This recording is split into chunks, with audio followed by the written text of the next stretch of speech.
Oh, I'm sorry. Move out the way.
All right, we're back another Saturday on the Watchdogs here on our Black Media Network. I'm Robert Bryant, and we have with us two great gentlemen. Who are you all?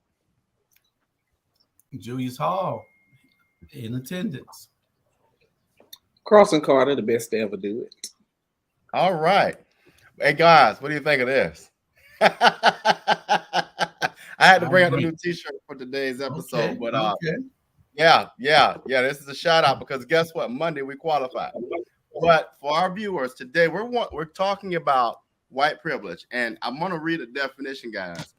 But I think we got here because I was riding down the road coming back from Greenville, South Carolina, and I was looking at how Brett Favre thought he was going to use this idea of white privilege to leverage his way out of the foolishness that he created. And then if we look at Donald Trump and how he has over close to 100 indictments and just out here chilling, I ain't never seen a black person get that kind of, leverage. And so let me start with the definition of white privilege that, there's several of them, but this one kind of sums it up and then we'll kind of jump right in. But white privilege is the inherent advantages possessed by a white person on the basis of their race in a society characterized by racial inequality and injustice. This topic is so important, gentlemen, because you look at idiots like Ron DeSantis in Florida, and you look at the idiot Huckabee in Arkansas, who are outlawing CRT, critical race theory, which is not even taught in classes, so that's why they're stupid. But then you have Huckabee, who doesn't even want to have AP African-American classes in Arkansas schools. So I'll shut up, and because I want to get your initial reaction to this idea of white supremacy with the context of that definition being the kind of prefaces of that thought. Whiteness itself is on attack. That's why it's so disturbed and people are so mad right now. That's just the general premise of it, because especially with that RICO case that's going on in Atlanta, people have come to realizing that it's not the fact that we all know he did wrong. We all know that the corruption was there. It's not the fact that it was somebody that committed corruption. It's the fact that whiteness itself is being taxed and charged right now. They just don't like it. Well, white privilege has always been a thing in this country. It has not changed. It has not changed, and I don't think it's going to change for some time. What we have to do is to put ourselves in positions to not even think that it affects us, even though it does behind closed doors most times. We have to be able to be united where nothing affects us. We need to have our own banks, our own schools, our own everything, where we would not have to think about what white privilege means in this country. Sooner or later, everything dies out. It might take another 50 to 100 years and we won't be here.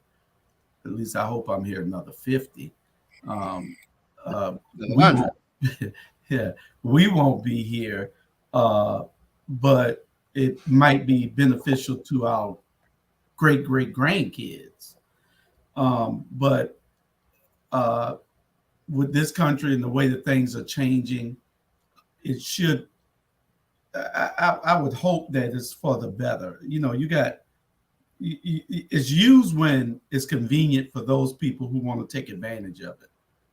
And a lot of some people take advantage of it every day. So we have to just, like I say, we have to put ourselves in positions where it doesn't affect us. Why should white privilege affect me? You know, I need to have human privilege. You know, and that's the only privilege that you should have over an animal, because God gave us dominion over the earth, not one race. He gave man dominion. So, you know, that's just my thoughts on it.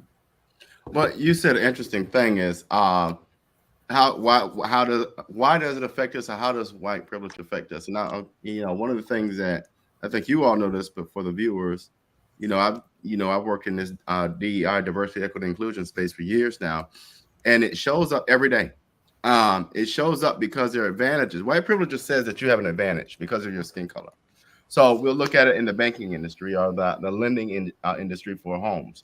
We know that disproportionately blacks are counted out of getting loans or things like that for homes or businesses when compared against white communities, right?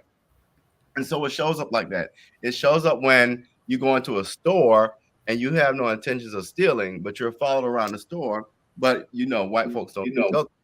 It shows up when people like Donald Trump and Brett Favre get to do what they want to do and manipulate the system they want to.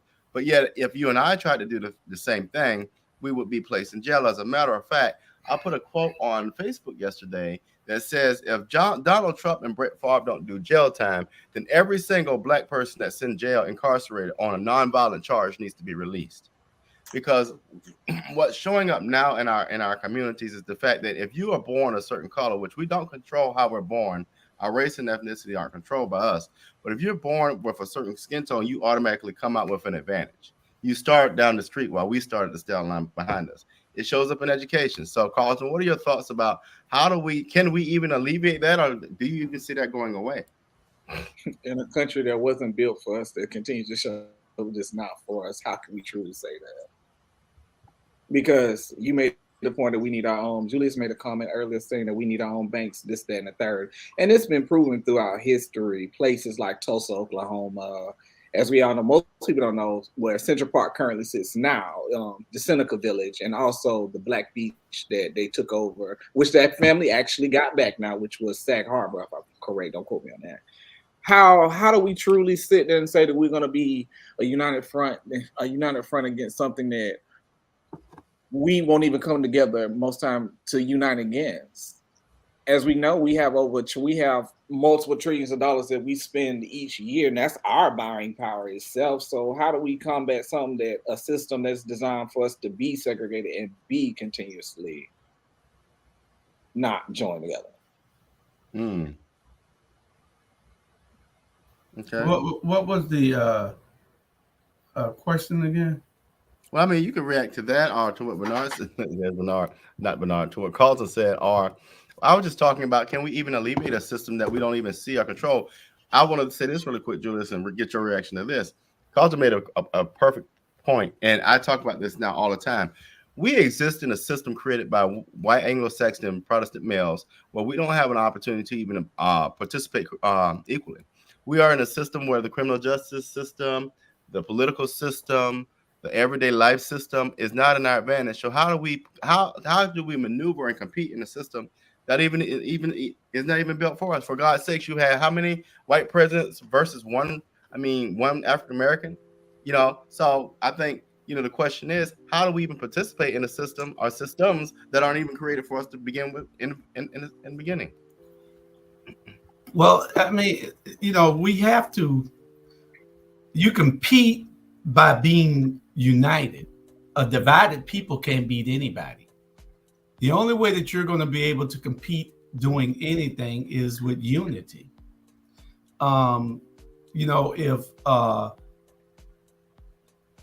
take a football game for instance last night. BC team united. They beat them 48-0. Beat the brakes off them. Jenkins team, the guys playing on their own. Everybody doing what they want to do. How you gonna beat the United team? You're gonna continue to just run around in circles until you understand that you're not winning. You might be winning individually, but your team is not winning. Mm-hmm. You might get looks from the scouts because you perform, but how do you make the whole team perform better? How do you become the Michael Jordan of your people? So we don't know. So you say that, and then Bernard just remove the system out of our mind and focus on us. So let's look at the idea of segregation, right? Was segregation a benefit to all the communities, but most importantly, was segregation a benefit to the Black community? I think, Robert, I asked you this question a while ago, and it's a question I always like to ask people to see where their mindset is asked. When we created,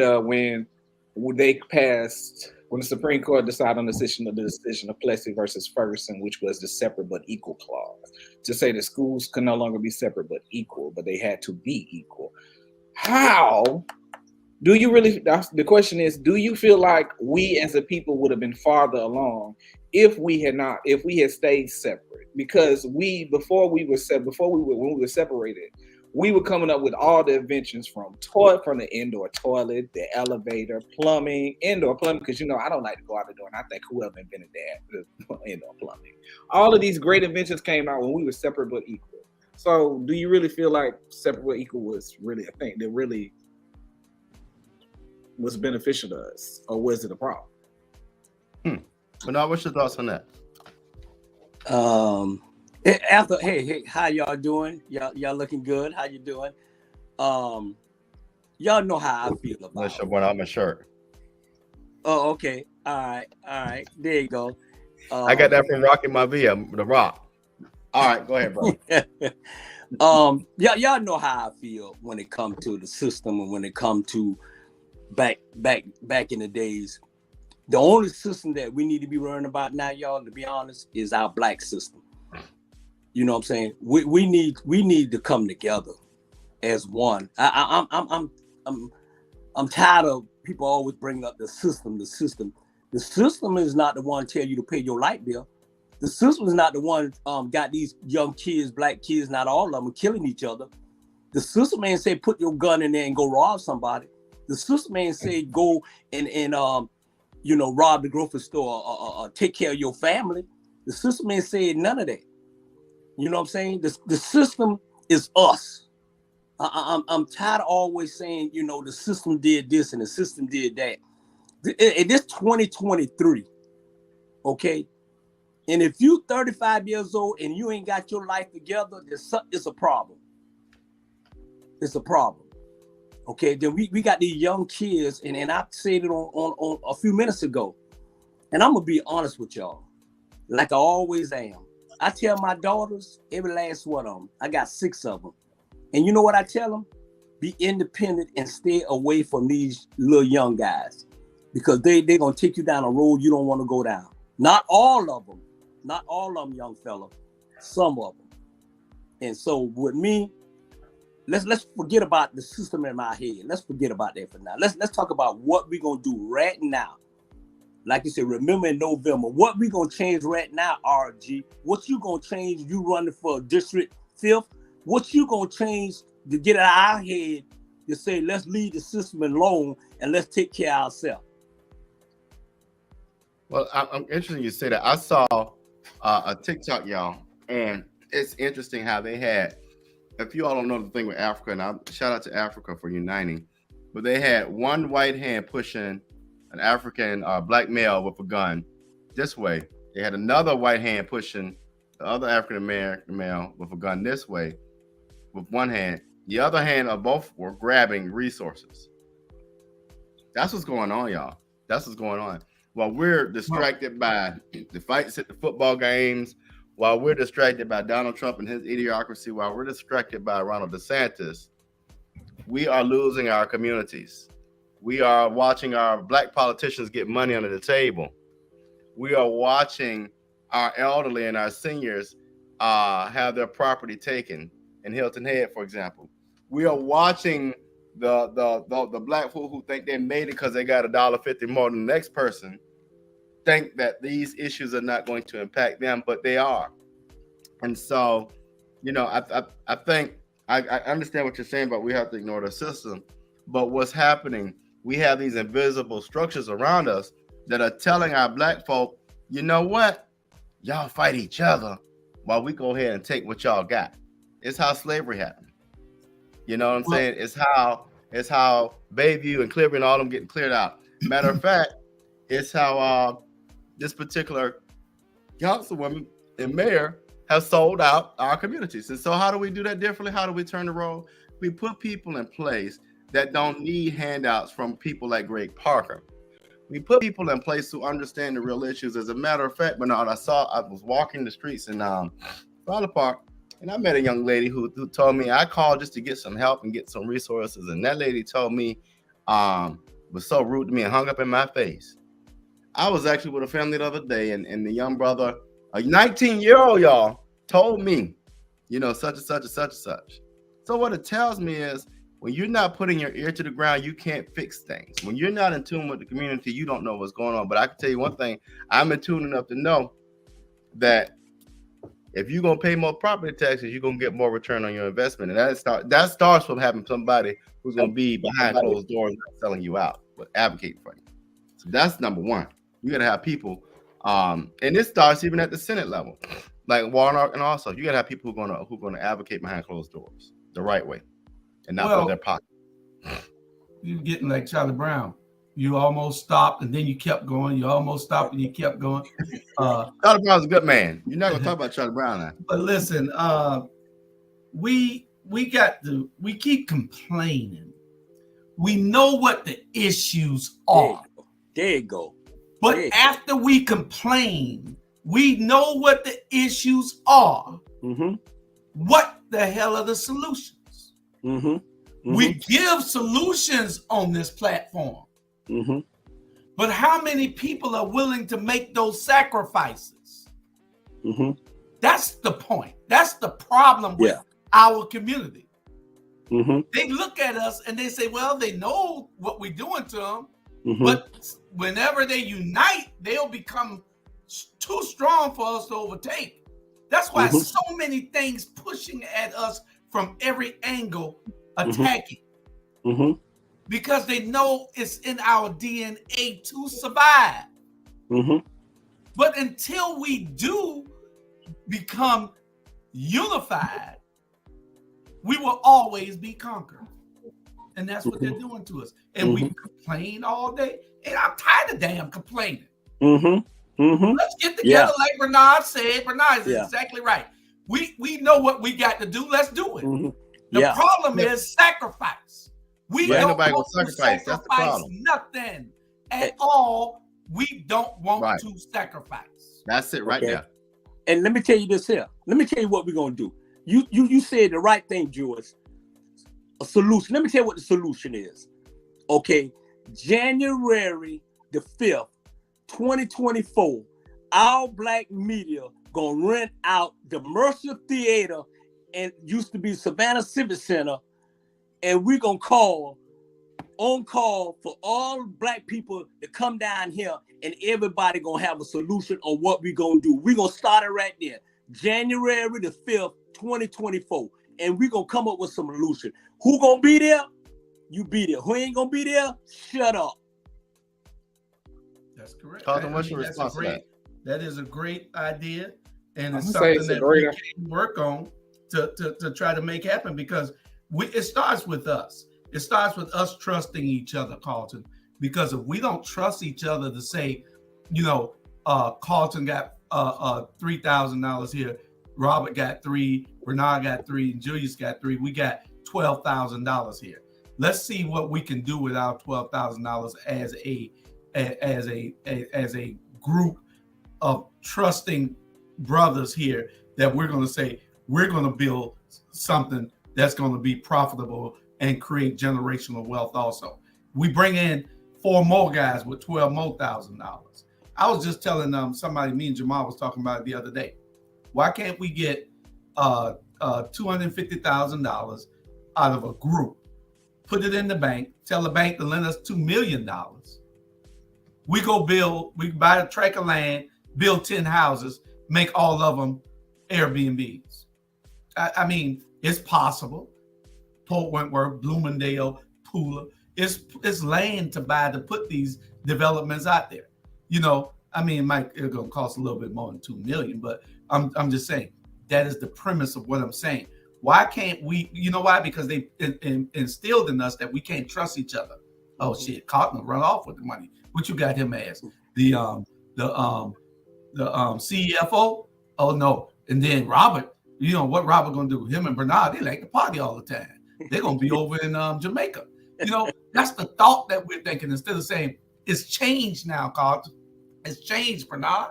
Yeah. Because now we can say we have an attorney in place. We got people watching the CFO, making sure that money there. I check my bank account every day, whether I got something in it or not. Yeah. You know what I'm saying? Somebody might put something in it. God might bless me. So we got to be to think business minded. Those days of the past are gone. Yeah. When somebody ran away with all the money.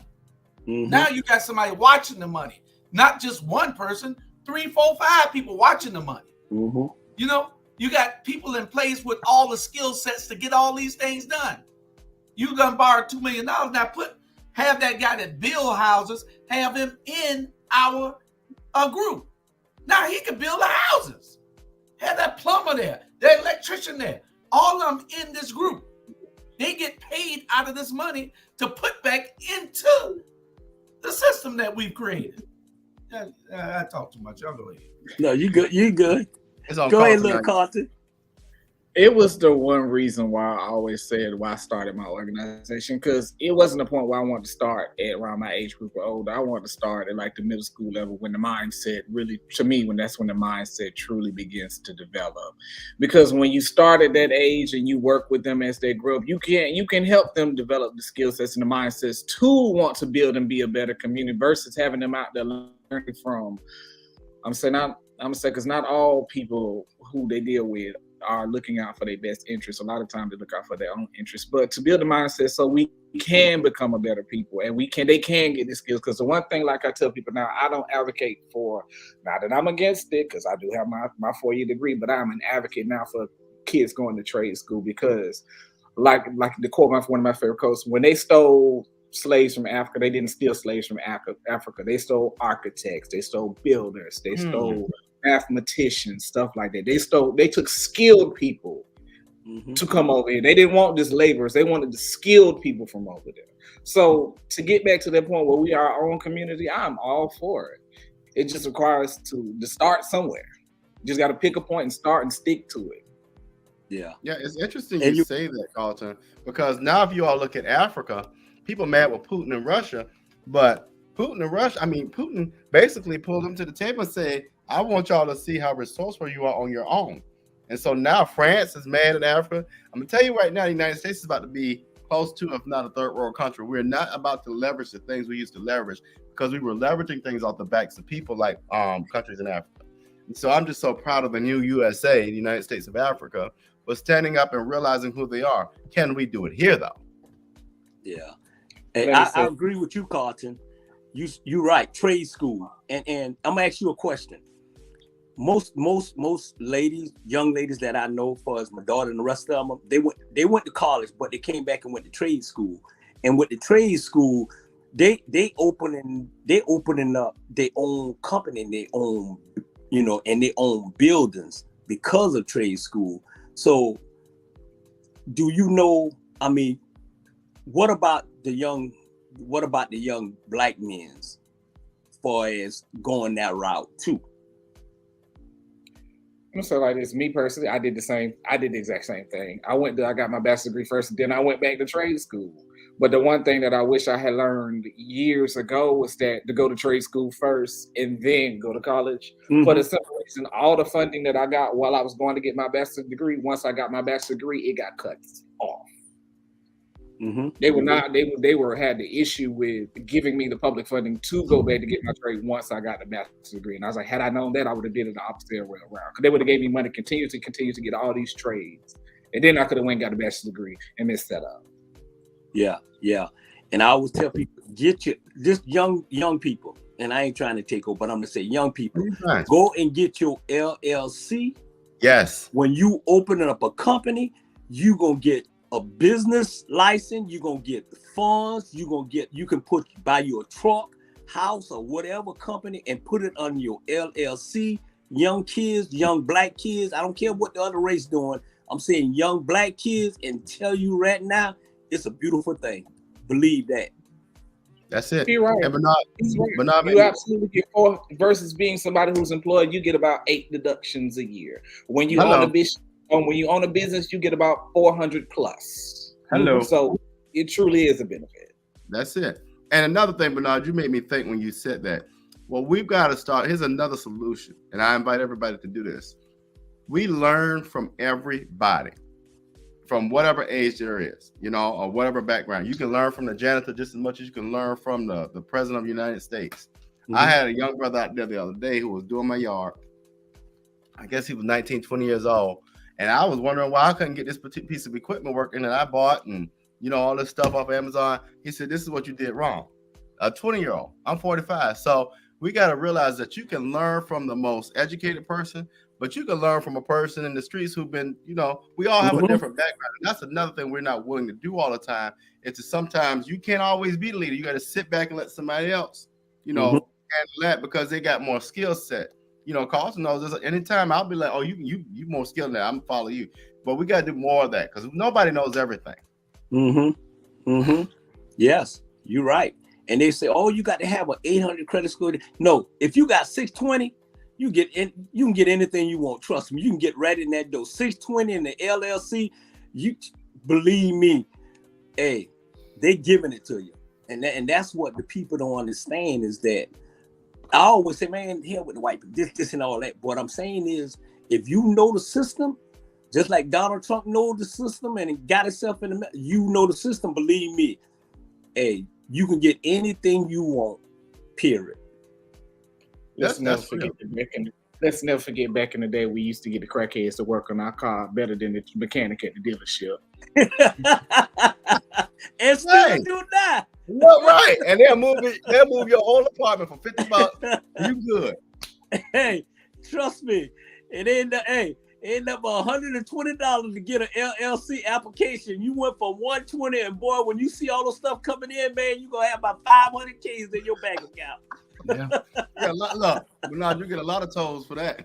I got a lot of tolls, trust me. And open up a script club. LLC. But you know what, Carlton? I'm glad you said that.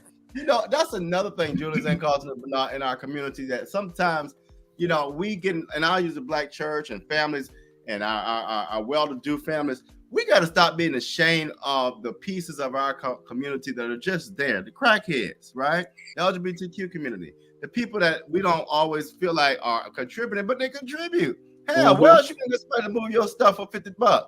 Who else you gonna get to work on your car for $5? Man, please, we better start valuing all aspects of our community, from those who may not be the most profitable, whatever you want to call them, to those who got the most money. That's how you work together. Forget the fact that they do these things. That's on them. They ain't out here hurting nobody, though, are they? But we don't see nothing about when we white boys go out there and kill everybody in these grocery stores and stuff. All right. So our people ain't that bad. We just gotta live with what we got. Yeah. And you know what they're afraid of too? Let me tell you what they're afraid of right now. They're afraid of our black media network because we giving them information. Now, you know we're going to get slack because white folks don't like us giving information about the LLC and all the other stuff, Jews, y'all. So now, if people watching this show, I guarantee you go run to the business license and go get one and see what happens. See how your money will grow.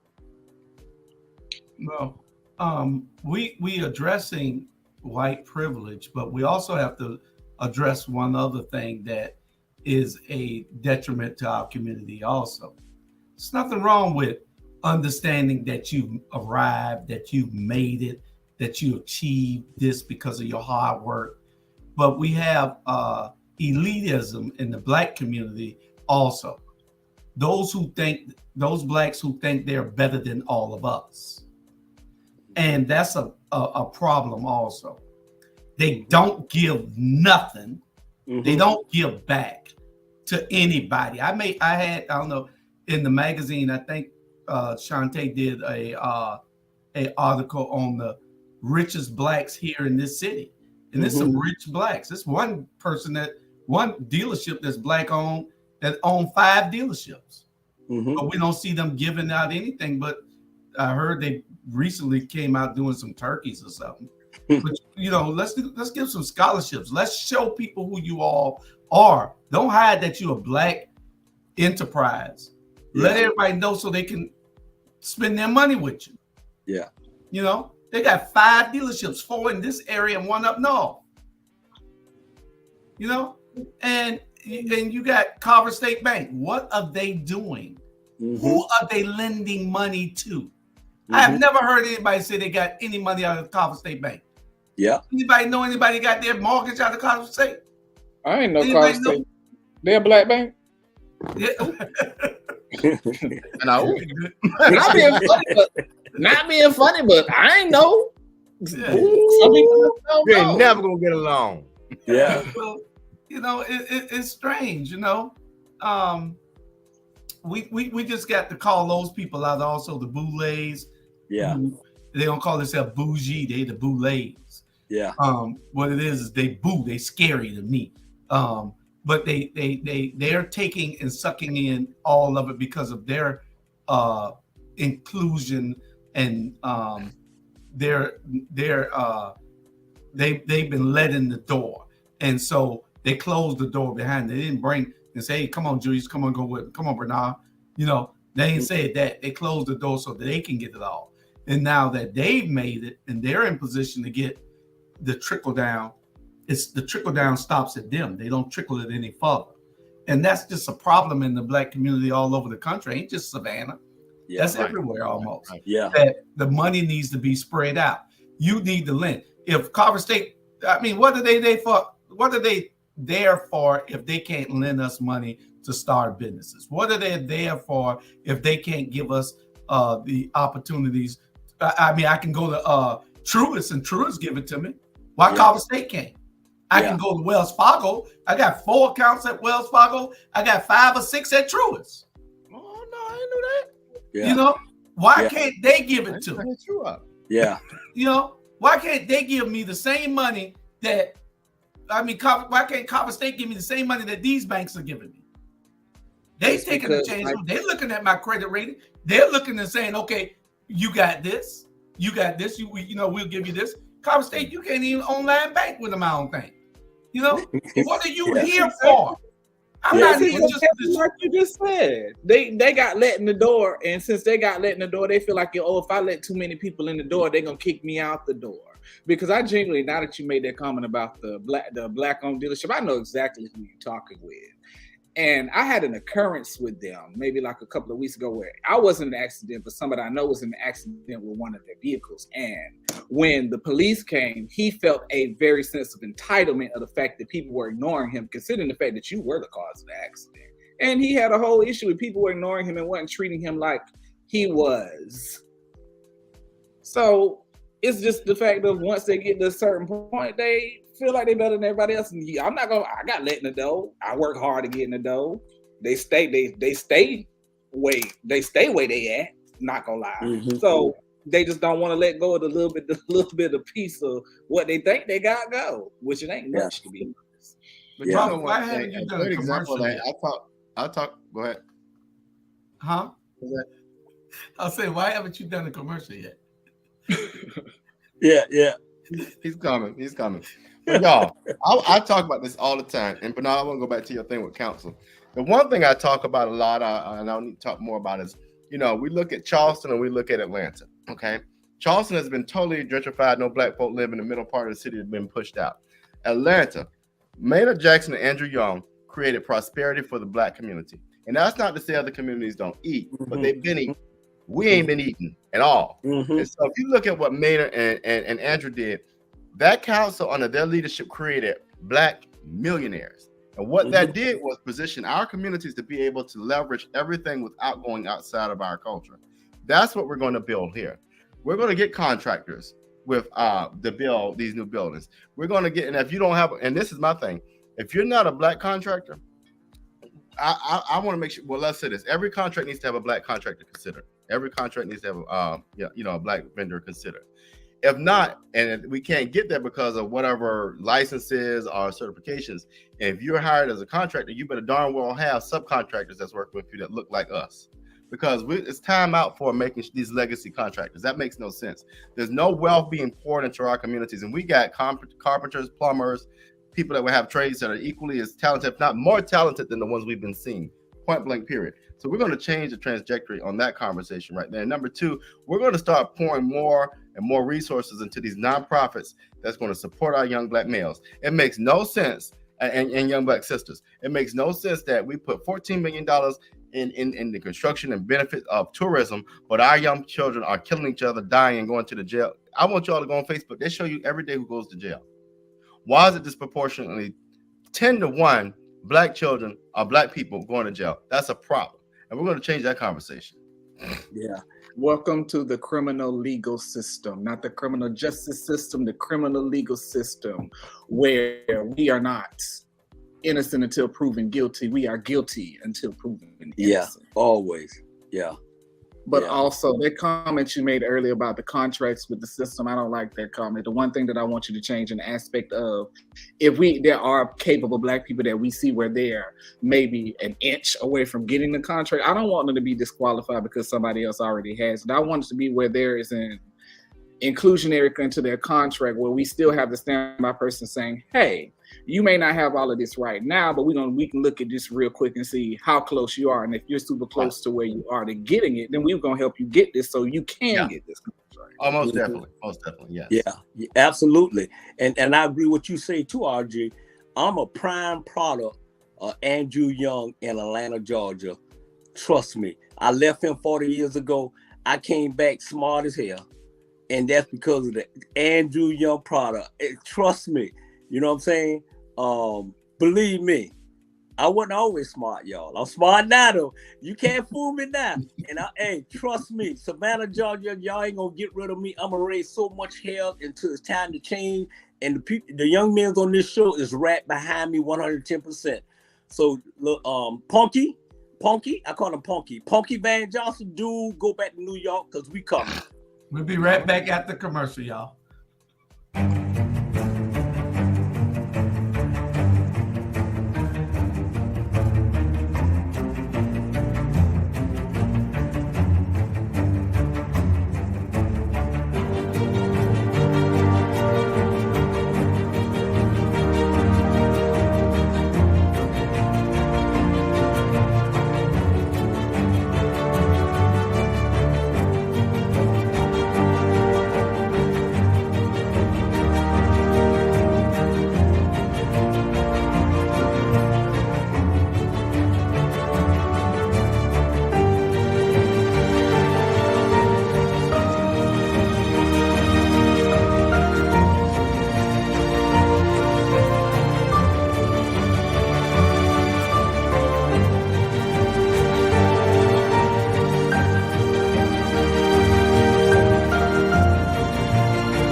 Okay. Yeah. Well, You know what? How are you? I like that name, Punky. What's that? Punky. Explain how you got to that name. On sidebar, how did you get that name? No. I want to know. The people want to know. No. Go ahead, Bernard. No. I mean, He'll What get you say? How you get that name? How you got that name? Yeah, the sidebar. Hey, this ain't a rated X show. Trust. Hey, Yeah, I say this here. Yeah, he said tonight on America America After Dark. After Dark. Yeah. I mean, I kind of sidebar. I got a feeling of why he got the name, but we gonna go. Oh! God no. You continue on. Oh, y'all know I ain't a Yeah. I overthink sometimes. Most of the time. We gonna move on and say about with the white privilege about gatekeeping, because we as a community tend to know a lot, but we don't share a lot. And like, I was having a conversation with Robert the other day about the fact of like in Savannah they have this thing like when the residents become over the age of 70, they can file the paperwork where they won't have to pay their property taxes anymore. And he was telling me about it. I was like, you didn't know about that? I was like, I knew about that a while ago. And he was like, no. I was like, well, simple stuff like that, it can save a lot of people who, especially a lot of older people with fixed incomes, and they done reached a certain point where they can't afford to do this no more. Imagine the relief that somebody who's 70 years old, fixed income, and they don't want to work anymore, but they have the money to just sit at home, the house paid for, cars paid for, stuff like that, and it's probably takes to kill them. But that's a great instance of something that a lot of people should know about that they really don't. Yeah. And you know what? We need to invite Sonia Jackson. She is the best tax commissioner I've ever seen in my life. She educates people on that. As a matter of fact, to go a step further, Carlton, any person that is considered a senior and disabled, regardless of their age, if you're not able to work because of disability, like my mom, you can get rid of all of your property taxes. Mm-hmm. So I'm like, why didn't we know this exemption years ago? So I'm out to apply for her exemption. So she won't have to pay any more property taxes. Look at that. But again, like you said, we don't get that information because we have people. I think our last tax commissioner, Julius, was in office, almost 30 years? Yeah. But now that we have someone like Sonia Jackson, who's doing a fabulous job. She gets 20 A+ on her green card. She has done a fabulous job. I have seen her presentation. She takes the time, y'all, brings her equipment to meetings to make sure that she is serving the people. That is going above and beyond. And so she gets a major check because she, like you just said, I didn't even know this stuff until I saw her presentation. I was like, wow, why don't we know this stuff? Well, and she does do a great job. She's awesome. She's brought the tax commission office into the 20th century, or the 21st century. It was in the 18th century. And that's what happens when you have adequate people still doing the job for so long. And when she took over, she brought innovation into the office, and she's making it accessible to everybody. And that's what good leaders do. Good leaders lead. Good leaders don't worry about how it affects them. They worry about how it affects everybody else. You're put there to lead the people. You're put there to have some type of leadership skills where it's not just about you being selfish for yourself. And a lot of people, when they get in office, they think it's all about me, when it's supposed to be about we, all of us. And so that's what we need to hold these. We need to hold all these elected officials accountable. That's just all that it is. Yeah, you're right. And I want to say, man, thank you with me and Jules. Y'all see our jackets? Man, it look, man, that's a Wolverine for you, boy. Look at us, man. We always shopping together. Well, they got that thing off of Amazon discount. Hey, That's right. I got mine for Goodwill. Don't get Amazon this credit. Listen, dude, why you playing? Man, and shout out, man. I'm sorry, y'all. If you ever in Atlanta, you better go to Goodwill. Man, that Goodwill in Buckhead, man, look at here. I shop all the time. Hey, I get 6 suits from Goodwill and get 2 free. Trust me. That's why I look so good. Goodwill. But listen, you ain't lying about Goodwill. You just got to pick the correct Goodwill. You pick the correct Goodwill, right. You go clean up real good. You go clean up. Yeah, trust me. But you're right, Jules. Let's go back, Jules, when you say about, black folks think they're better than other black folks when they make it. And that's the problem. And that's the problem.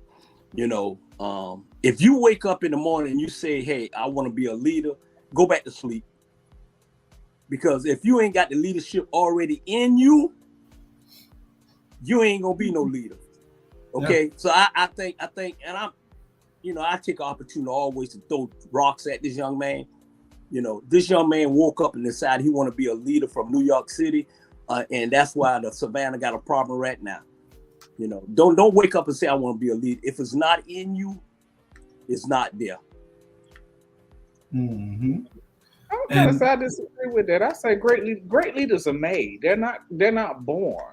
Because somebody can, like you say, you can wake up every day and say that you want to be a good leader, but if you don't have the people around you, the team, like you say, because one person can't do it. It truly takes a village of great people behind you to create a great enterprise and make something great. So without people steadily around you saying, hey, you wrong, you got to have somebody that's going to tell you flat out right, you is dead wrong for what you're doing. Yeah. And when you ain't got that, it don't feel like you on a God level, and you start to develop that God-like complex. Yeah. And if I may add to that, I will agree to that. I think in my youth, I was a terrible child. My mom used to beat the hell out of me. I kid y'all not. Y'all think she's sweet now if you want to. She used to drag me around this house. But I will say this: it was people like Richard Mole and my daddy and Crawford Bryan, my uncle, and Clifford Hodrick. It was people like that you watch and you're like, oh my God, these guys are doing things, and how in the world are they doing them, right? W.W. Law is another one. But then, like you say, you grow up and you become 30 and 40 years old, and like Carlton said, I am one who loves criticism. All of y'all on here cuss me out, tell me to get my SHIT together, and I love it. Because if you're not willing to take that feedback, you're not willing to grow. And if you're not willing to grow, you can't lead. Because you don't know everything, and guess what? You're going to make mistakes. But you need people to say, get up, but you also need people to say, tighten your behind up. Yeah. And you need people that look like you, that's not scared to go behind across the room and say, all right now. And I think what you say, Carlton, is exactly right. Now, if you can't take all of that and understand what that means, and you're in trouble. Yeah. Hey, Jules, put up Miss Betty comment again. She right on point. There you go. Leaders should have compassion for people. Yeah. There it is. That's all you got to say right there. Yeah. Right. I also added something I stated earlier. But that the fact that when you are a leader, you can't just have people who are your age around you. You got to have the older people to give you the wisdom that was bestowed upon them, but you also got to have a connection to the younger people to know what's coming up, the stuff that you aren't necessary, that you might not be interested in, but the stuff that they're interested in, because it keeps them in an interest in you. Man, I'm gonna put you one-on-one. You got an interview with me, man, one-on-one. I'm telling you, Drew, he gonna be the American After Dark one-on-one interview, boy. Carlton Carter. He's gonna do good on it too. You gonna be after your mama, Keisha Carter, okay? Oh, I didn't even think about that. That might be your cousin for real. Yeah. Well, Robert, we gonna touch the other subjects, or what are we gonna do? Go for it. What you got? I mean, we could save some until we could save the Fannie Willis until we could save Fannie until Tuesday, so we can see how that is brewing. But it does need to be addressed, because we all have to get up and stand behind this sister, because it is important that we understand what is going on in this country, and especially in your own state. You have to be able to stand up for something, or you can't wait until it hits your front door and then the knee is on your neck and you can't get any relief. We have to be able to stand up and fight together. Let's touch it briefly, because this is my point. I want to know what y'all think. Anytime that you are running an investigation, like Trump is under investigation now, and anytime that you are running an investigation and somebody interferes with it, you ought to be able to lock them up for interfering in a legal criminal investigation. Now, what do y'all think? Now, I don't know whether y'all saw it, but you have a state senator in the state of Georgia that has introduced a memorandum to hold an executive a special emergency session so they can impeach Fani Willis so that she cannot indict Trump. My thought is he's directly interfering, so she should have him locked up. My thought is that he should be locked up today because he's trying to do a coup all over again. This woman has been elected by the people. She's administering justice, and you're trying to stop her because you think that Donald Trump is not guilty. Let him go through the process. Donald Trump is his own worst nightmare. He made these things happen to himself. He didn't have to make those illegal phone calls.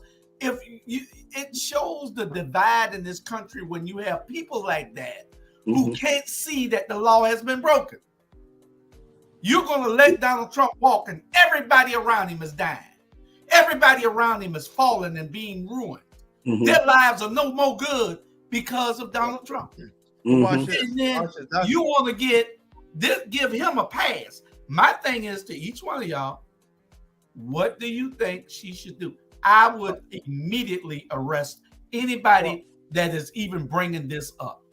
It's not even about Donald Trump. It's about the fact that this is a white person, and how dare you all reprimand a white person. But even further, as a white male, I get to do these things because of who I am. Now, if Fani would have sat back and let it ride, it would have been no problem, right? But let's look at it this way. Let's say we have a state senator down here, former state. Let's just say Derek Mallow did the same thing. They had his behind in a jail yesterday, right? So, you know, what kills me is the fact that Barack Obama wore a tan suit on Easter and y'all about had a baby. But this man damn near, excuse my language, almost had people killed. Almost had Mike Pence hung. And you got, because he a white man, oh, that's fine. We ain't no problem. But people did die. People did die that day, Robert. Several people died. People died, but Mike Pence almost got hung. We forget the fact that there were people, lives who were in danger and gone, and yet we supposed to give this white man a pass. That's because that's been the norm for 400 years, right? Okay. So where was the pass for George Floyd? Right? He didn't even do anything. But yet he died that day because a white man wanted to put a knee on his neck. What I'm saying is this: we have allowed this privilege to go on for so long that it has become a normal piece of fabric in the community. And if Donald Trump gets away with this, then every black person that's incarcerated for a nonviolent crime should be released. And if we don't get behind that, then we're idiots. Any of y'all want to go before I respond? I totally agree with you, man. That guy should be arrested tomorrow. And Donald Trump should be out of everybody's life pretty soon. But this would piss me off. In the state of Georgia, if you on the grand jury, and the grand jury that's the one, you know, say he committed a crime, you're allowed to have the grand jury names and address. Names and address. What kind of mess that is? They was talking. It was like on the show the other day. You get the name of the grand jury and their address. So now you got to get protection for these people. You know what I'm saying? And then you got to get protection for Fani. You have to. Ain't no if about it. This woman need to beef up security because it's some crazy devil, Ku Klux Klan, white people out there. Trust me. Go try to harm this person. Period. And if they don't beef up security on this lady, it's a shame. Yeah, I agree. Well, Avin says the emergency session of the state legislature will never get out of the starting gate. Well, he claims to have 3/5 of the House and 3/5 of the Senate already ready to vote to impeach her. So he has done his polling, and it's up to the governor to call the emergency session. The governor is a witness in this trial, so it might never. He'll be impeding justice also. But this state senator should be arrested so he can see. Yeah. Let him cry all he wants. Yeah. Justice, the long arm of the justice usually prevails. Let him cry. If everybody else to be held to those standards, then so should he. This state senator, I'm calling for his arrest. This state senator should be arrested for trying to impede justice. There's no reason for him to try to call that or to even interfere in this process.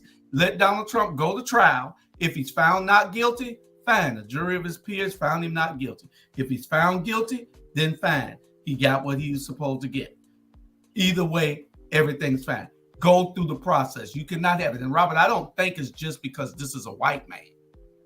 I don't think that. Really? I'm gonna say I disagree, because I'm gonna say if anybody remembers back to when they didn't want to certify the Georgia election and the two state representatives for Georgia went into Kemp's office, they were both arrested on site for trying to talk to the governor, and they had the right. So if they can arrest them on site, then they got to arrest him on site. She has the power. Yeah. But if you actually watched the press conference the other day, that lady is terrified right now. She has bodyguards. She has beefed up security for her and her family, because they already know what it entails with her giving the announcement about that indictment. So it's not even about that. But Robert is right. It's whiteness that's on trial right now, and they can't absolutely stand it. That's all. Let me tell y'all why. Let me tell y'all why it ain't that. It ain't. Donald Trump is supposed to be the sacrificial goat for the country. Believe that. Donald Trump going to sit in a jail cell somewhere. I've been telling y'all this for 3 years now. Donald Trump will go to jail. I've been telling y'all this. Nobody believed me, but y'all didn't even think it was going to get this far. I told you there's two forces on this earth that scare me: God and the federal government. They are bad. Those people don't play. And when they come after you, they are usually correct. They have a 99% conviction rate. Donald Trump can't escape what's coming at him. And so what I'm saying is, I don't believe that Fannie Willis is terrified. I think she's bold and ready for whatever's coming. I don't think she got a scary bone in her body, because if she was scared, she wouldn't have never did it.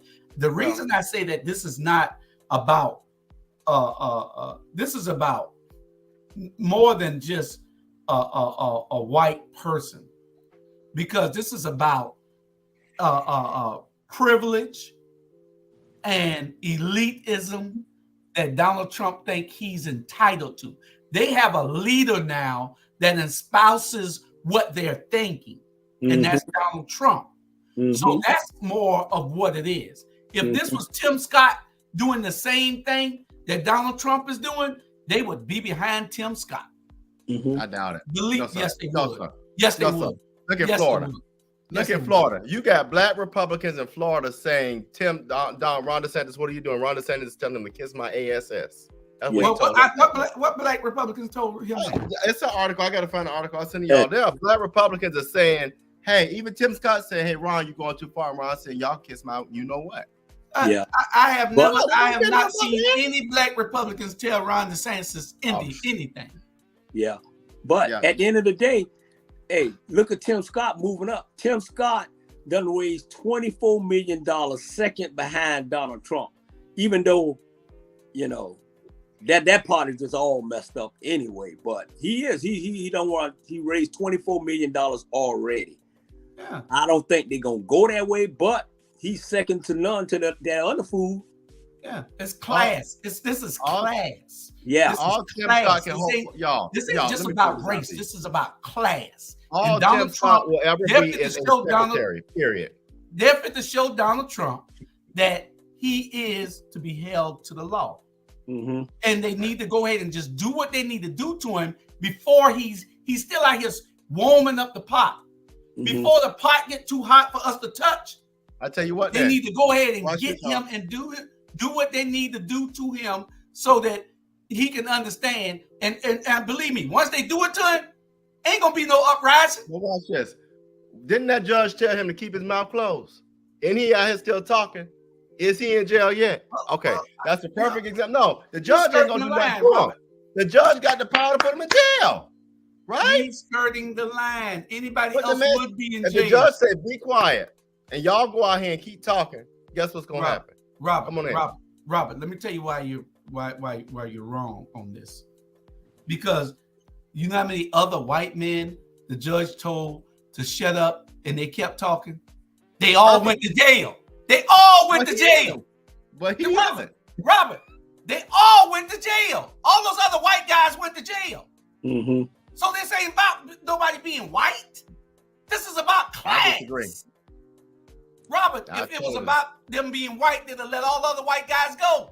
What are you talking about? Y'all don't think they're gonna be out soon? They'll be out Look soon. at COVID. Y'all, So this is about class. You mean to tell me all them guys got out because it was COVID? And y'all believe that? What guys? You know what I mean? Black All guys. his former attorney, his former chief of staff, all them folk got out there because it was COVID. Oh no, they got out of jail because they wrote them. Go ahead. They got out of jail because they wrote them statements on him. They said, "We'll let you out of jail as long as you agree to testify and you give wholehearted truth. And if we find out anything is a lie that you told us, you're going back." But let me talk about Kemp. I'm gonna tell you, Kemp's litmus test is going to be this, because Kemp is going to run against Ossoff because it's going to be perfect with his when he ends the governor. If Kemp realizes that there are a lot of Trump supporters still in Georgia, that's going to prevent him from winning that Senate, he'll back off. But if he feels like he's still got a lot of Trump supporters, he's got to cater to win that Senate seat in a couple of years, Kemp gonna approve that special session.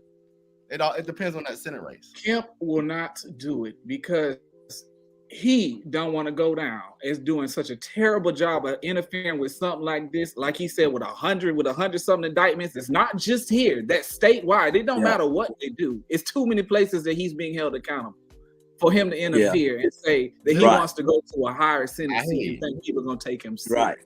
Right. I hear you, but he's the mastermind of changing the conversation. No, it won't be about that. It'll be about making sure we get Fannie Lewis. How do you think he beat Stacey Abrams? It wasn't because she was just terrible. Stacey Abrams was a terrible candidate because she was. But I agree. Wasn't fit for the position. But if it depends on Kemp being in that Senate seat, he will do it. RG, let me tell you this, RG. First of all, you giving Kemp too much credit. At the end of the day, Kemp, listen, RG. Can you let us talk, RG?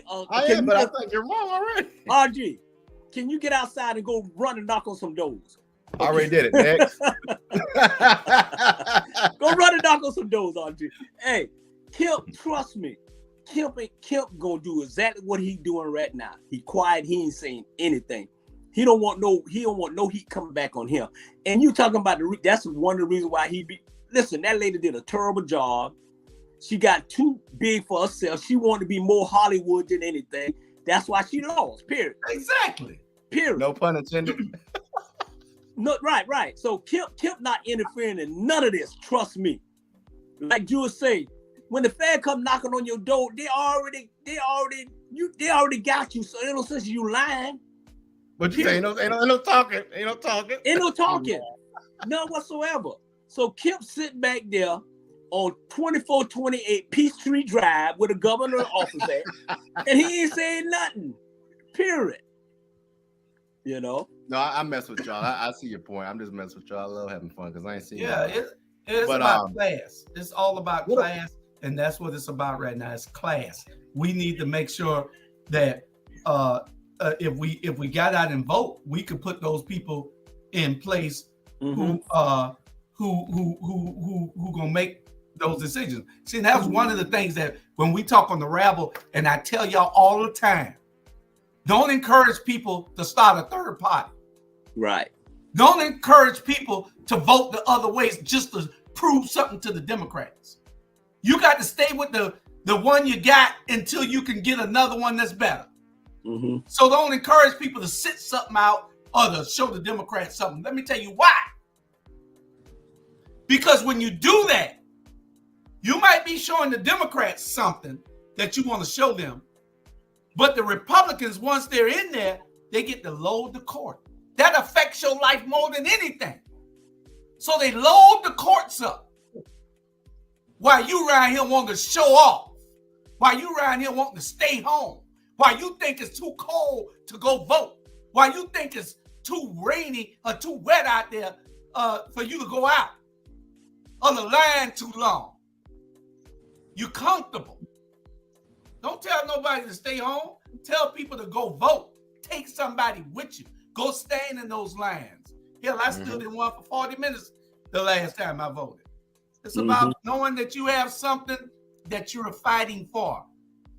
Don't be lazy. Don't become complacent. Don't get too comfortable. You got to go out and make a difference. That's the only way it's going to change. Yeah. And what's so thing about that too is you got to realize too, you got kids watching us. You whatever a kid see you do, they gonna do. If the kids see you not going to vote, they ain't gonna vote. Yeah. You know what I'm saying? So I always say, like you say, like Alicia said, remember in November, if we want to change, man, you got to vote. You got to. And so you're gonna have a conscience like, I'd rather feel good to go vote and lose than don't go vote and you still lose. That's right.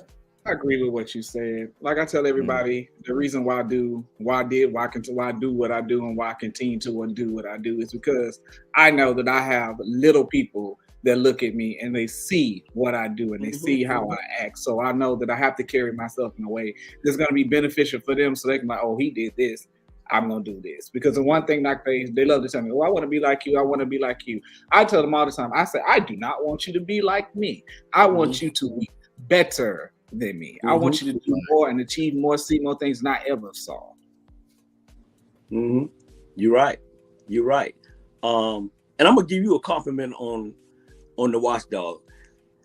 Everything come out your mouth is right on, bro.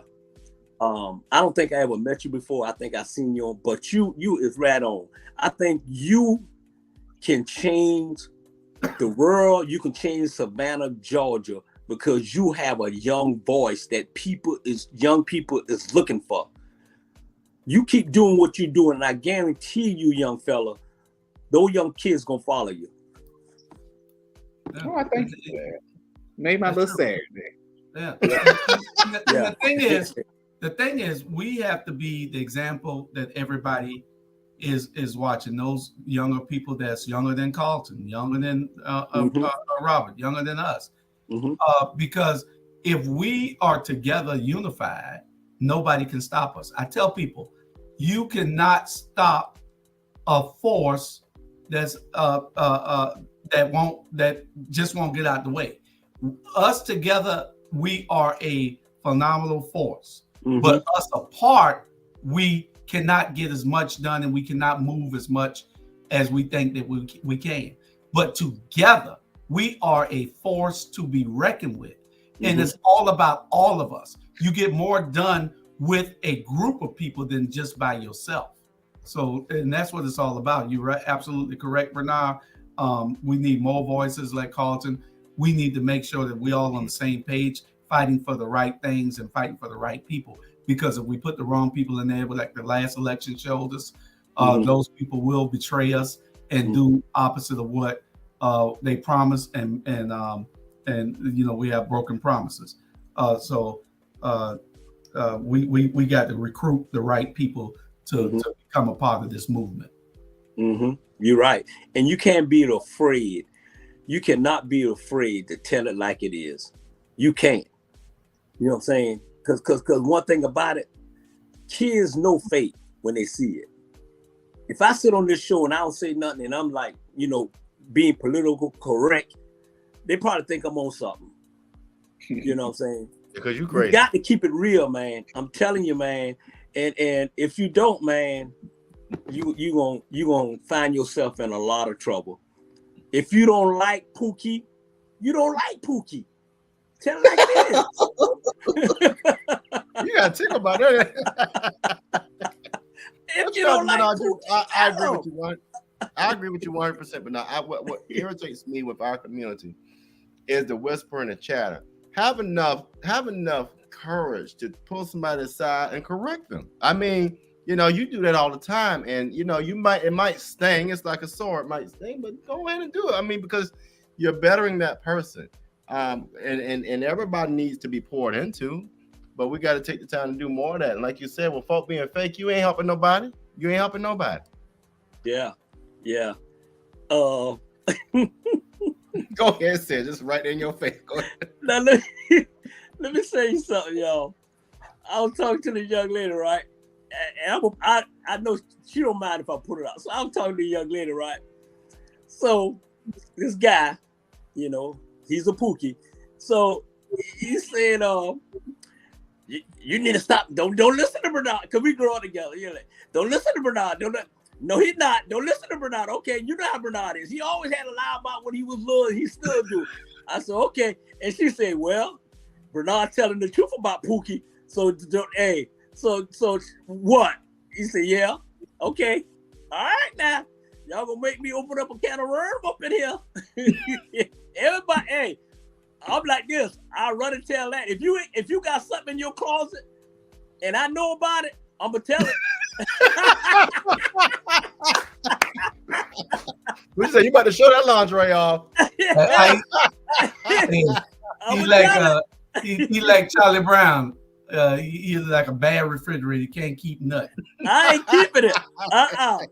Hey, I guarantee you, if I say what I say, the race is over.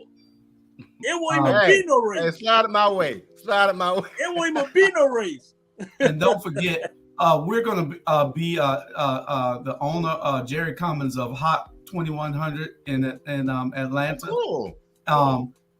He's going to be taking our podcast out and turning it into taking our shows and turning it into podcasts and probably breaking them down. And it'll be the voice. We'll be going over the radio waves to 50,000 people that listen to them on Hot 2100 and V105, the Vibe. These are the two radio stations there. You can download hot2100.com, www.hot2100.com. Play some great music. I was listening to it on my way from Jacksonville this morning.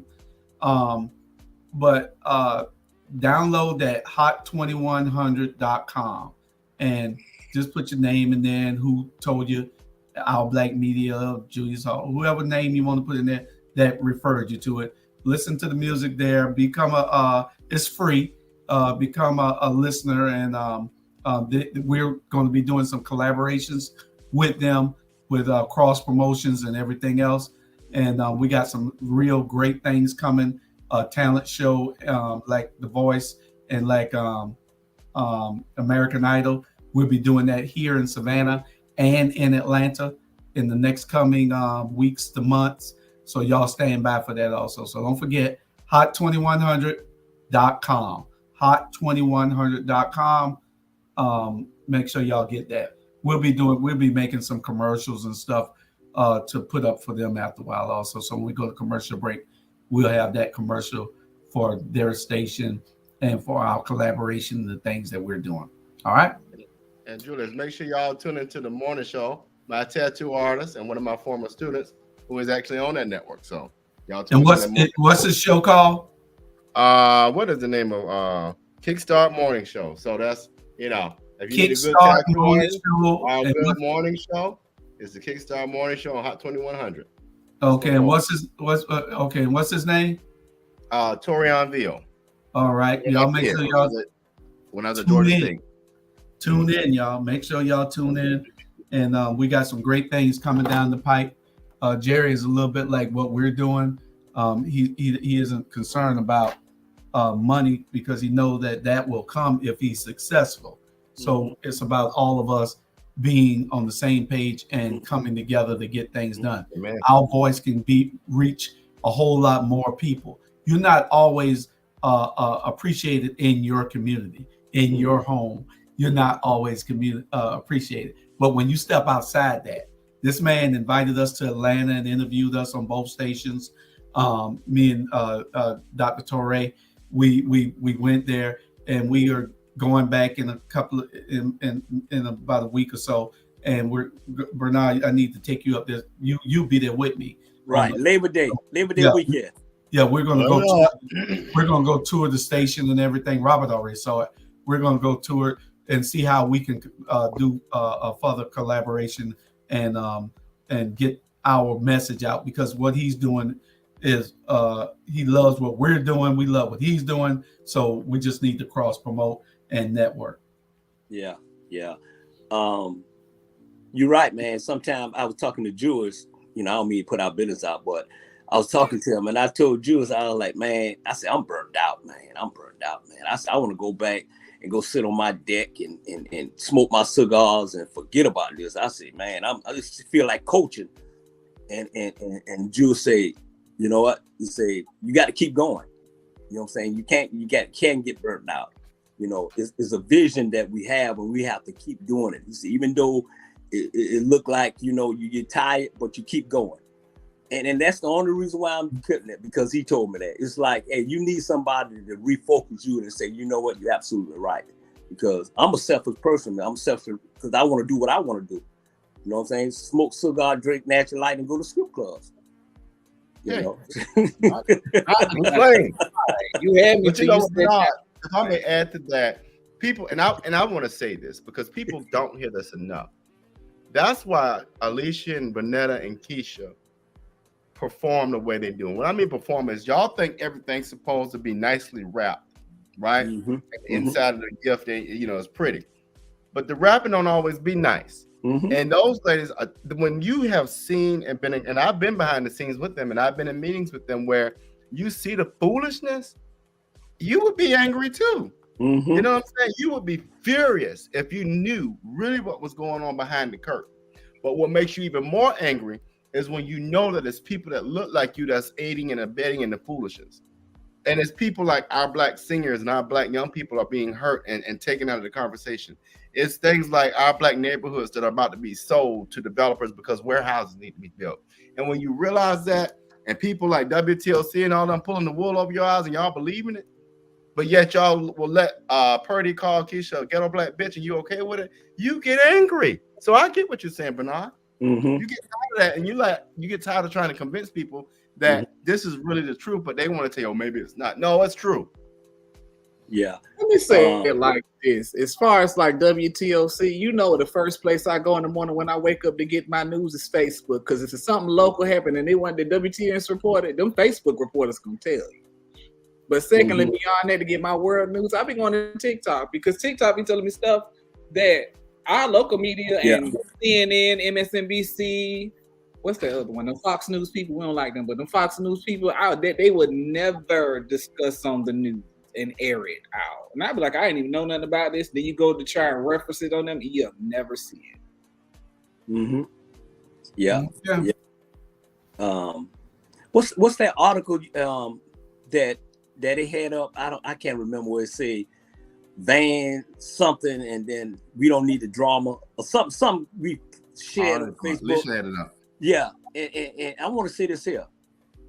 I'd rather have somebody with drama and go get and that right there. Yes, I'd rather have somebody with the drama bringing the truth. You think like you said, RG, you think these ladies running around and want to start drama? No, they in the inside. And they bring it on the outside to us. And that's why they want those three ladies to hush. That's why they want to remove those three ladies, because the wood is coming up. And at the end of the day, I'm going to say it, and who don't like it, I don't care. The brown paper bag that they giving out, not the brown paper bag we used to take, peanut butter and jelly sandwich. Is the brown paper bag they're getting is all green butter, and all of them got numbers on it. Remember that in November, y'all. Remember that. Yes, sir. That's right. I mean, and it irks me with our communities, especially, and I'm gonna be real, especially the one I live in, is that you got those who think they're high and mighty because you got 1 or 2 or 3 degrees that you one step removed from those in another Black community. No, you're in the same boat, baby. And right around the corner, they are taking the people's land. And I swear to God, y'all, I was in a community meeting for this neighborhood, and I was talking about Buckhalter Road. But if you go look on WSAV and the morning news, or if you Google Buckhalter Road, you'll see what's happening. But you know what I had somebody say in my community meeting? Well, is that really going on? Well, it's right around the corner from me. And then catch this, and somebody gonna get mad, and I don't care. Somebody actually said they go to the meetings for the fairgrounds to see how it's gonna impact Tatumville and Fowler Park, because I know it ain't gonna happen. Not gonna happen over here. What y'all think? Liberty City, the 5th district by itself? I'm just saying. It got to be said, because we got to. That's when we don't stick together. And if it doesn't just impact, if it only impacts Tatumville and Fowler Park, it impacts all of us. That's what we were talking about today, that disconnection. If it's just going to impact Can Park and Bingville, it impacts all of us, because they are our people too. Yeah, you're right. I don't know who said it earlier, but the point is made. It's like stuff like what we're doing here today, our Black Media Network, giving our people the information that they need and keeping them connected, because a lot of the times the information that they get is not always the whole truth. So they trying to, like you say, they trying to dissociate this area from that area. They keep confusion going on, because they be like, oh, we're not a part of that. Yes, you are. You just don't realize it, because you aren't informed. Like I used to tell people, I drive school bus. So the one aspect of what I have to pay attention to all the time is the Board of Education meetings. If I don't stay informed about what they're doing, I know it's something they're going to say that's going to affect me. You may not they may not always feel like it, but I know that I go to the rest of them may not go. I'll go and they be like, oh, what happened? I say, you could have went just like I went, but I'm gonna tell you because I want you to stay informed, and I did go, and I'm gonna break it down in a way that you may not understand it, but I will tell you. I don't gatekeep. I try my hardest not to gatekeep information. And a lot of times that's why they always used to send me. And I hate it. And I hate the fact of it. But it's the fact that they'll be saying something that certain people may not understand, but I understand, and I break it down in a way for the people that I know don't understand. Mm-hmm. Awesome. That's right. what we need. That type of advocacy from all of us. One of the things that we don't have, and Bernard was a big advocate for it when he first moved back, was where are the Black men? Why we always got these sisters up there, and the Black men are hiding somewhere and not doing what they need to do and advocating like they need to advocate. So we just got to become a powerful force. We got to stop bickering and wanting to. I get in a lot of groups. I'm in a lot of meetings. And I watch. I don't like to talk too much unless I'm called on, because I say so much on all these platforms. I'm tired of talking, but I'm ready to see some action. When they call on me, I'm talking about what are we going to do? Let's get to solutions. I'm tired of just meeting to meet. Let's talk about solutions. Let's see if we can. I don't care if we put $5 together. Let's put it together. Our money is more powerful together than it is apart. So let's see what we can do. Our brains and our networking is more powerful together than it is apart. So that's why we have to be able to unify so that we can do more with our resources. Yeah. And one thing about it too, y'all, is that, let me explain something to y'all. Our Black media just don't be saying things. We do our research. Everything that's come out of here has already been researched and done deal. Two prime example. When I first got here in November, and I probably started acting fool in December.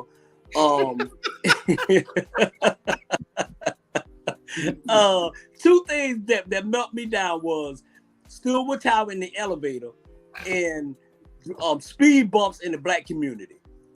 I raised so much hell. Stillwood Tower getting new elevators, and guess what they put in Cloverdale, y'all? They got speed bumps in Cloverdale. They just got done with it. And I know what's happening. Remember in November, that's the only reason why. When it get close to election time, the speed bump was so high in Cloverdale that I came through, it raised the truck. Boop. I was like, man. And the what's so crazy is the two speed bumps that they put in Cloverdale was in the white neighborhood on 52nd Street, just like that. Because I said, they got white speed bumping in the white neighborhood. Now they coming in Cloverdale. So RG, you need to get your butt and work. How you think the front of Liberty City got paid? Why? Huh? How you think the front of Liberty City got paid? That was me raising that conversation. But she out here taping it. Yeah. Baby, go tell her. That was me raising that conversation. Y'all It's been like that for years, and right. It just got done. It's been like that for years. Now she want to take credit for it. You had 3 years. Y'all gonna run and tell her that. Yeah. You can't even turn in that lane. You had to go around it and turn. Yeah. Now it's big. Yeah. She gonna take credit for those speed bumps in Cloverdale. I guarantee you. Mm-hmm. But you know what? I want to say something out there. And that was Keisha and Alicia. So let's be real. But that same statement, what you just made about being paid, I was just talking to one of the bus monitors on the bus, and she was talking about that same aspect of she staying in Liberty City, and she had a street that they needed to be repaid. She said that she called her current alderman to get it, and she would not return her phone calls. She ignored her and ignored her and ignored her. It was to the point where she said she had to call. She called the mayor's office and talked to them. Once she called the mayor's office, they did it in like a week. Y'all see the street in Liberty City? It took a week. That's been 6 months like that. Guess who's gonna get it done between me and Rashida? So when that woman out here telling y'all what she did for 4,360 days, she did nothing but make sure that fish was fried. Period. And on that note, it's time to go. Mic check. I know. It's time to go. Drop the mic. Hey, man. All right, we got time for us. Y'all want to say something real quick, and then we got to close out. Man, I want everybody to vote for RG for the 5th district. Alicia, Keisha, Bernetta, man, these folks, man, they working their butt off for y'all black folks, man. Y'all need to wake up. Y'all need to drink some coffee and wake up and see who really behind y'all. And definitely our black media CEO, Juice Hall, brought this to the light. Charlie Brown, trust me, man, y'all need to get behind us because we ain't going nowhere. And this young man, Mr. Carter, your name Mr. Carter now. I told him people. Hey, young fella, you keep doing what you're doing, man. You motivate me to keep on cussing. And I gotta say this about Bernard. Bernard, he was like, I don't know if I'm I said, get your behind on these shows. You got a lot to offer. Yeah, you do. Very articulate and well informed. Yeah. So we appreciate your input, Carlton, and we hope other people are watching that want to get involved. We know that we have some soldiers out there that watches every day. Ivan Cohen, he's part of this. He don't like to get on here on this too, but he's part of this. So let's all make it happen. What do you say, Bernard? I got one more thing. Carlton, everybody in America, I'm gonna offer you a job. You are the new co-host of America After Dark with Bernard Brown. And that's flat out. You are my co-host. Good job. Trust me. All right? You got that. So your Saturdays are now taken. That's it. Take it over. Saturday at 10 o'clock. Y'all can watch that tonight. Saturday at 10 o'clock tonight is already been done. So, so doing it. Saturday at 10 o'clock tonight, y'all. But don't forget, 6 o'clock, Pastor Smalls on Tell It Like It Is, 6 o'clock, Unity Political Action Committee at 6 o'clock. 10 o'clock, America After Dark on this network. Don't forget. All right? All right. Everybody, all hearts and minds are clear? Yeah. Great show. Great show. Yeah. Love y'all. Good job, y'all. Thank you. Yeah. See y'all.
like this.